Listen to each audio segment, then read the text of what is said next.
સરકારી નોકરીની સુવર્ણ તક. ગૌણ સેવાએ 188 જગ્યાઓ માટે ભરતી જાહેર કરી. રાજ્યમાં સ્પર્ધાત્મક પરીક્ષાની તૈયારીઓ કરતા ઉમેદવારો માટે કામના સમાચાર સામે આવ્યા છે.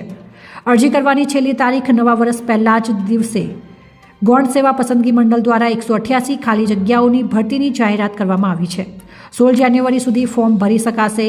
ગૌણ સેવા પસંદગી મંડળ દ્વારા જે ભરતી બહાર પાડવામાં આવી છે, જેમાં સંશોધન મદદનીશ વર્ગ 3ની 99 જગ્યા અને આંકડા મદદનીશ વર્ગ 3ની 89 જગ્યાઓ પર ભરતી બહાર પડાઈ છે. આ માટે ઉત્સુક ઉમેદવારો 2 જાન્યુઆરીથી લઈને 16 જાન્યુઆરી સુધી સત્તાવાર વેબસાઇટ પર ફોર્મ ભરી શકશે. ગૌણ સેવા દ્વારા આપવામાં આવેલી માહિતી પ્રમાણે સંશોધન મદદનીશ વર્ગ 3ને 5 વર્ષ સુધી 49,600 રૂપિયા ફિક્સ પગાર આપવામાં આવશે, જ્યારે આંકડા મદદનીશ વર્ગ 3ને 40,800 રૂપિયા ફિક્સ પગાર આપવામાં આવશે.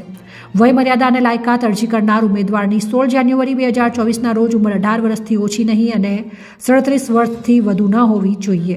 ઉમેદવાર ભારતની સંસદ કે રાજ્યસભા વિધાનસભાના કાયદા હેઠળ સ્થાપિત કોઈપણ યુનિવર્સિટી કે સંસદના એક્ટ દ્વારા સ્થાપિત શૈક્ષણિક સંસ્થા અથવા યુજીસી એક્ટ 1856ના સેક્શન 3 હેઠળ યુનિવર્સિટી તરીકે સ્થાપિત થયેલ શૈક્ષણિક સંસ્થાની મુખ્ય વિષય તરીકે આંકડાશાસ્ત્ર અથવા એપ્લાઇડ આંકડાશાસ્ત્ર અથવા ગાણિતિક આંકડાશાસ્ત્ર અથવા અર્થશાસ્ત્ર અથવા એપ્લાઇડ અર્થશાસ્ત્ર અથવા વાણિજ્ય અર્થશાસ્ત્ર અથવા ઇકોનોમેટ્રિક્સ અથવા ગણિતશાસ્ત્ર અથવા વાણિજ્ય અર્થશાસ્ત્ર અથવા એપ્લાઇડ ગણિતશાસ્ત્ર એડવાન્સ આંકડાશાસ્ત્રમાં સ્નાતક અથવા અનુસ્નાતકની ડિગ્રી ધરાવતો હોવો જોઈએ. કમ્પ્યુટર જ્ઞાન અંગે કોમ્પ્યુટર કૌશલ્યની ગુજરાત મુલકી સેવા કોમ્પ્યુટર કાર્યક્ષમતા નિયમ 2006 મુજબ નિયત થયેલી પરીક્ષા પાસ કરેલી હોવી જોઈએ અને ઉમેદવાર ગુજરાતી અથવા હિન્દી અથવા ગુજરાતી હિન્દી બંને ભાષાઓનું પૂરતું જ્ઞાન ધરાવતો હોવો જોઈએ.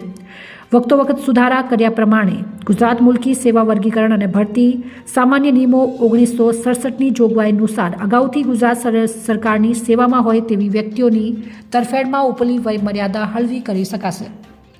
રિપોર્ટર જાગૃત ગુજરાત ન્યૂઝ ચેનલ સાથે રમેશ ગિરી ગોસ્વામી, બ્યુરો ચીફ, બનાસકાંઠા.